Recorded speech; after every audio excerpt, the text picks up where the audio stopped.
we're built for struggle, us human beings. You're not after the bubbles of bliss that Dostoevsky described in Notes from Underground. We're built to contend with the world. We're built to contend with reality. You want a challenge, and the best way that you can take on a challenge, because a challenge fortifies you. So you don't want to be secure, you want to be strong. And you get strong by taking on optimal challenges. And so you lay out your destiny in the world, and you take the slings and arrows of fate, and you make yourself stronger while you're doing so. And you might fail, and fortune might do you in, but it's your best bet. And people that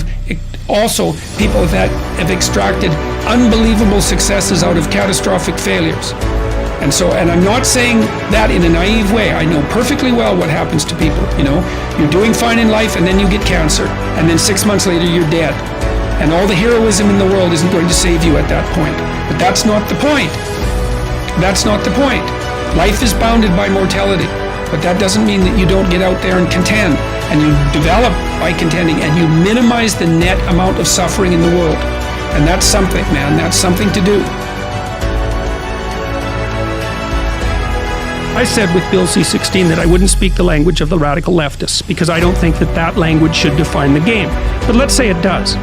So here's the game. The world is a battleground of groups, and they're battling for power. That's it. That's the game. And some of them win, and they oppress those who don't win. So that's how we're going to view the world. Okay, now the leftists say, okay, well, here's the oppressed people. The oppressors, the patriarchal types, they should be ashamed of themselves and give up some power. The right-wingers, the radical right-wingers look at that and they say, oh, I see, so the game is ethnic identity, is it? It's identity politics. Okay, we're white males. We're not going to lose. That's the right-wing version of identity politics. It's like, screw you.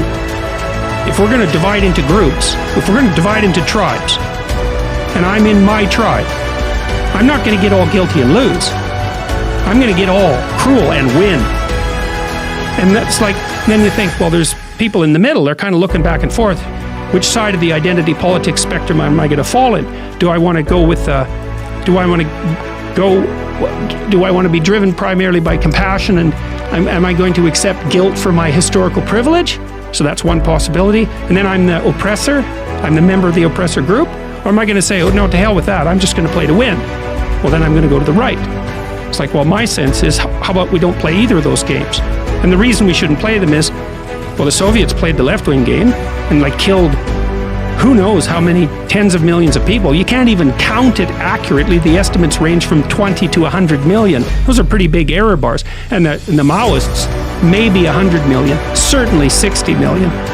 So, okay, that didn't work out so well. And then there's the Nazis, they played ethnic identity politics and racial superiority.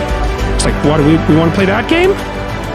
See, what I've been trying to do, really what I've been trying to do for the last 30 years is say, look, there's heavy temptations to play those sorts of games. But that's not the only game in town. It's a much better game to play individual. It's like, get your act together. Well, I'm suggesting that people stay away from that resentfulness and bitterness, even though life is hard and there's malevolence in the world. It's like, yeah, you can tell a story where everyone's a victim, because we all die, we all get sick, and things happen to us that are bitter and terrible. Betrayal, deceit, lies, people hurt us on purpose, so it's not just the tragedy of life, it's malevolence as well. Everyone's a victim. You can tell that story. The problem is, if you tell that story and you start to act it out, you make all of that worse. That's the problem. And this is why partly I got attracted to Christian imagery, at least in part, because there's an idea in Christianity that you should pick up your goddamn cross and walk up the hill. And that's dramatically, that's correct. That's the right answer. It's like, you've got a heavy load of suffering to bear, and a fair bit of it's going to be unjust. So what are you going to do about it? Accept it voluntarily and try to transform as a consequence. That's the right answer. It's the right answer. Because the rest of it is tribalism. And we're too technologically powerful to get all tribal again.